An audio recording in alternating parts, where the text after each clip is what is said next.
travel vlog update. What's up, everyone? I'm Nathan Martinelli. This is my 2003 Dodge Sprinter van, and I've been living in it about a year. I'm going to show you guys what it's all about.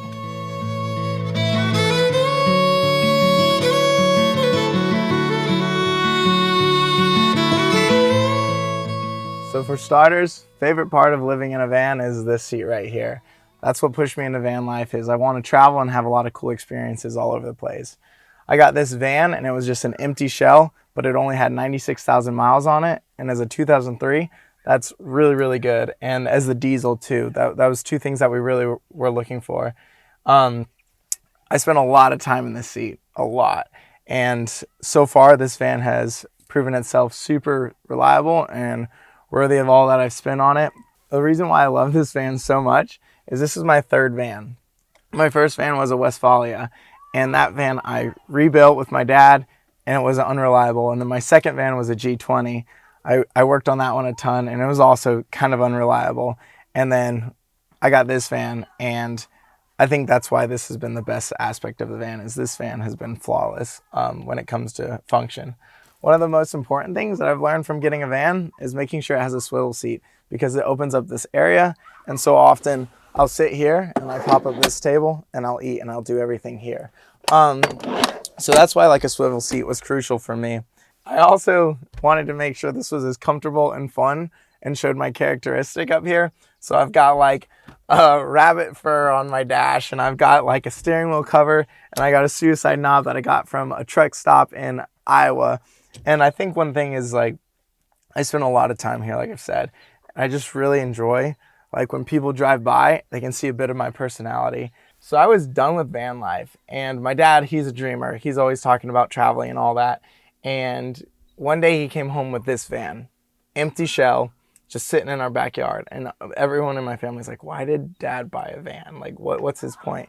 And then I was going to go out west to do adventure therapy, and a lot of people do therapy and like they live in their cars. And I was like, hey dad, can I borrow the van and head out west? And so within a month, him and I and a friend built this van out. And we started right here on the shower, because one thing we've learned about building out vans is nothing's ever square. It's a little harder, a lot of unique cuts you got to make. And so we thought if we built a box in the van, it would be easier to make everything level and square off of it. So the first thing that we built was a shower, and we just framed it out, started building it, and then later we added the benches and then the like kitchenette. Do I actually use the shower? Not as much as I should, or not as much as I was expecting. Like I said, this was going to be a van build for me and my dad to share, and then eventually I bought it off of him. But the shower turned into kind of like more of storage space. I hang all my jackets, all my clothes there, and then when I shower, I'll usually shower outside, or if I'm in a city, I'll take everything out and then shower in there. But I think one of the most valuable things about having a shower is I do have running water, I have hot water, and I have 30 gallons of water. That's always in my van, and I drink from that water, and I use that water for dishes and everything else. I got a lot of the stuff in my van from a marina like scrapyard, and we got the toilet and the fridge from a scrapyard, and it was some of the two best purchases. When people talk about going into van life, I think they need, electric, somewhere to use the restroom, and somewhere to keep their food. I think that's the three biggest things. And the fridge I don't use often, but when I do use it, it's usually when I need to use it, and it's super important to have, I think, in a van, especially if you're in a city or planning on doing it full time.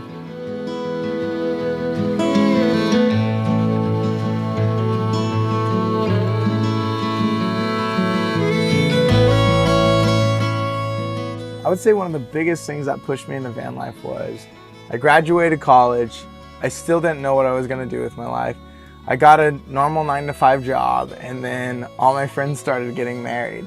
And so I went on a small road trip to go to my friends' weddings, essentially the summer after college. And I lived out of my Honda Santa Fe Sport for it was going to be 2 weeks, and it ended up being like 4 months. And so that started it. Of like, hey, I'm actually gonna really do this van life thing. But even before that, I loved Westfalia camper vans, and I built a Westfalia camper van out with my father, and it was always fun driving a van. So I've always loved vans for some reason. But I think what pushed me into wanting to live in a van full time was the summer after college. And then it wasn't long after that, I got this van with my dad and we built it out and I started traveling in it full time. I've been on the road now for almost a full year.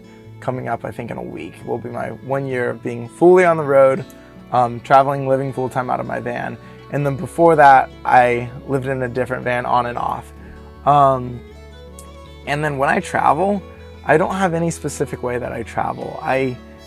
I'll bounce around for seasonal jobs. I've done that once or twice, and then usually I just go to where people are, go to where I can find a good community, and then try to build a community, meet people, and travel with them. And I think that's where I love living in a van, because I never know what's next. I never know what adventure is going to come, and I don't know what stories I'm going to be able to create doing it. So I always am just ready to go wherever I need to.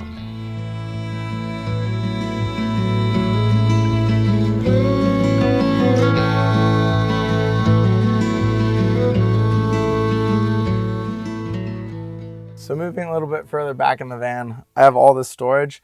This storage is stuff that I use a lot. I've got my shampoos and soaps, my vitamins, my essential oils, my mask, my sunglasses. This is really good to just kind of keep things clean with, and it stores a lot of stuff. That's super useful.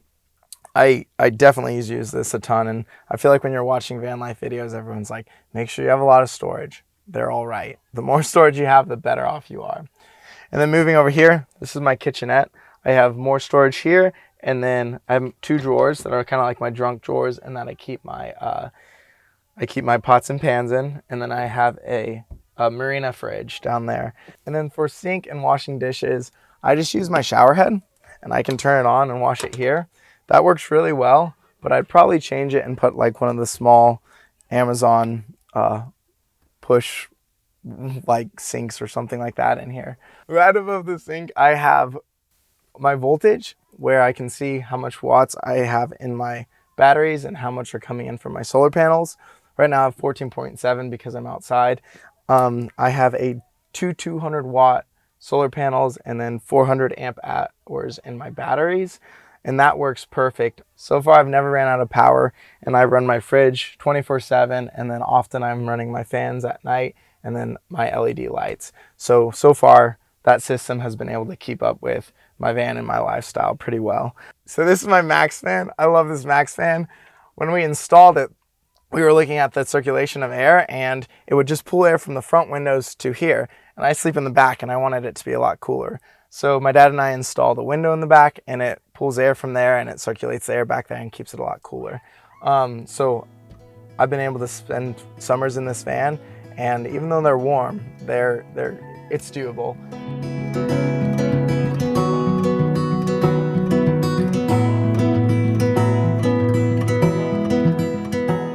For people who are like looking at this lifestyle and like, oh man, that's what I really, really want to do, I'd encourage you to be very realistic in it. And I think it's so easy to see all these people on social media and YouTube and TikTok and be like, oh my gosh, that is the best thing ever. And you have to realize they're just posting their highs. They're posting all the cool times and caravans and all that. And there's so much more other sides to van life that I think a lot of people don't see. And I try to be very, very authentic in it. Like, it gets lonely, it gets low at times, and you don't know what's next, and you start to run out of money, and you start to get scared, and you try to feel like you're building a career, or you feel like you need to build a career, and sometimes it like all hits you all at once. And so you have these aspects of van life that are just like euphoric, where you're with amazing people traveling all over the place and seeing so many cool things and creating so many fun memories that you'll talk about for the rest of your life. But on the other side, it gets hard and it gets lonely. And so if you are entering van life, understand that that's a real aspect to it. Like, this is my home, this is my space. When I'm alone, this is all I have. And when I'm sick, this is where I'm stuck in. But in the other side of the coin, on the other side of the coin, it's also, I can go anywhere and live anywhere and meet anyone and do anything, and it's amazing. But I think that's one thing that people don't see well is both sides of that van life.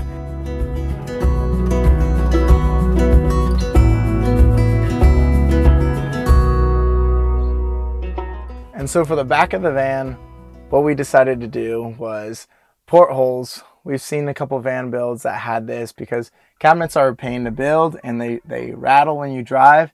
And my dad and I saw this porthole idea, and since we were trying to build this van fast, we were like, hey, let's try that.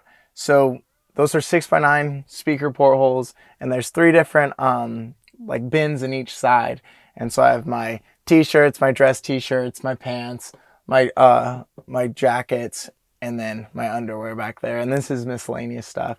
And sometimes I change them around, but essentially it's organized and it's compartmentalized. And so it's super helpful to have that. But sometimes when you're looking for a t-shirt, it's like pulling out tissues, and you're just like pulling out all your t-shirts till you get the t-shirt that you're looking for. And so that can be annoying, but on the plus side, they store so much, and it was very simple and easy to build. As I've been living in the van, I've been making it more and more homey. I love to thrift, and I've thrifted paintings, I've thrifted maps, and I'm in here a lot, and I sleep in here every night. And so the more homey it gets, the more I enjoy being here. So I've made it a lot more homey with like even just like a fruit hammock and stuff like that. So this area back here is a great place to eat, but it also turns into a bed. This table rotates and drops down. So the whole back of my van turns into a sleeping area, which I can always invite people to come spend the night. And there's been times where I've been camping and it'll rain and everyone comes in here and you can sleep like 4 across and 1 in a hammock. And it's crazy that way, but that's one thing that I do like about the open back and how much room there is back here. The reason why we did it this way is because we thought my dad and I were going to travel, and you can work on the table, you can have more of an office space. But after I bought the van from him, I realized I would have done it really different as a solo traveler. I would have done a higher bed, more storage underneath, and because this table, it usually is always down into a bed, and that's usually how the back of my van gets used. It's just sleeping in. And underneath the back area over here, I have a 30-gallon water tank here with a hot water heater and a water pump. And then on this side, that's my electric side. We decided not to mix it up. We have my 3 batteries, my inverter.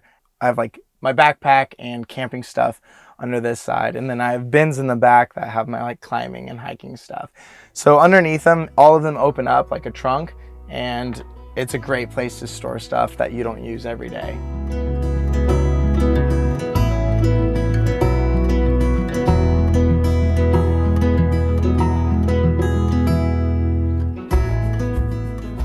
When it comes to like logistics, getting into van life, I would say start small. Like a lot of people think I need to buy this new van that's super reliable, and they drop so much money on it and realize that that lifestyle isn't for them. I would say start living out of your car, start going on weekend trips, get a tent. There's so many people I know who tent camp, and they're like, they see the van life and they're like, oh, I want to do that. And I think they really can, because they've started it and they know what they're like, know this lifestyle and how it can be. So if you're getting into van life, I would say just start traveling, start doing the weekend trips before you want to just change your whole lifestyle and see if you like it. And then I think the rewards are crazy. It pushes you so much, and you learn so much about yourself, and you learn what your values are and what you care about, because it's one of those things that is always challenging, and it's just crazy. Like a lot of people, they go inside their house and lay it down and go to bed. There's nights where I'm driving around for 30-40 minutes trying to find a place where I won't get towed. So like there's also an aspect of stress that people don't understand that come with van life. And I think it takes this very specific person to like thrive in this lifestyle. And when you can figure it out, I think it's really worth it. And it's something that I know I'll look back on and be very thankful that I've done. Thanks for checking out my house. Follow me on Travel Vlog Update on TikTok or Instagram, and you can see more of my journey. And maybe we can meet up and be best friends. Who knows?